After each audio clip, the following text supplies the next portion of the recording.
Magandang araw mga tol, Ricky Hatton nagsalita na kung sino ang better fighter kay Pacman at Mayweather. Pero bago yan, tignan muna natin ang pinakita ni Francis Ngannou. Isang spar play lang ito mga tol, kaya mabagal ang galawan at hindi nagkakatamaan. Nakalaban na dati ni Anthony Joshua itong naka-spar play ni Ngannou. Maraming expert ngayon ang nagsasabi na matapos ang round 3 manghihina na itong si Francis Ngannou, lalo na kung hindi makatama ng solid kay Fury. Kapag lumagpas ng round 3, easy na lang kay Fury dahil maubusan ng hangin si Ngannou at madali na lang tamaan.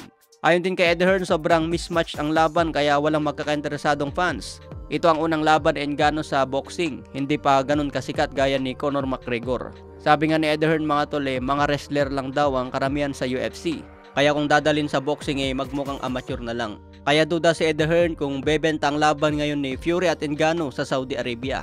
Hindi raw magpapaloko ang tunay na boxing fans sa ganitong klase ng laban. Okay lang daw sana kung sinamaan ang magandang laban sa undercard. Ngayong October 28 na po yan, kaya abangan natin. Sa iba pang balita, Wonderboy Martin number 3 sa IBF ni Tapales, samantala si Casimero number 6. Mas mataas na ngayon si Wonderboy sa IBF. Pero sa WBO, number 3 si Casimero, number 2 si Luis Nery at number 1 si Sam Goodman. Ito ang dapat katapat ni Casimero para makuha ang number 1 challenger. Sa WBC naman, number 1 si Luis Nery, number 7 si Casimero. Dapat mas mataas sa ranking ang next fight ni Casimero para suwabe ang pag-akyat. Ito kasing katatapos na laban ni Casimero kontra Uguni. Not rated boxer si Uguni, kumbaga walang bilang sa ranking kahit matalo sa pamamagitan ng knockout. Kaya dalawang boksingero lang ngayon ang nababagay kay Casimero, laban kay Nery at kay Sam Goodman. Sa ibang banda, Ricky Hatton sinabi na kung sino ang mas malupit kay Mayweather at Pacman. Ito nga po ang eksaktong sinabi.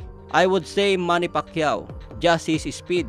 Southpaw, obviously he hits very hard. Floyd Mayweather also very good, but the more and more I see Manny Pacquiao, maybe I'm shifting to him.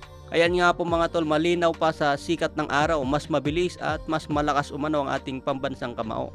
Matatandaan noong 2007, umakyat si Hatton sa welterweight laban kay Mayweather. Natalo si Hatton dyan via TKO sa round 10. Noong 2009, nakalaban naman ni Hatton si pambansang kamao. Nangyari yan sa junior welterweight 140 pounds. Sinabi pa ni Hatton na paulit-ulit ang tirada ni Pacman. Pero pagdating pala sa mismong laban, knockout agad sa round 2. Dahil sa pagkatalong yan ni Hatton, na-depress kaya 3 taon na nagretiro. Noong 2012, sinubukan niyang bumalik pa ng isang laban.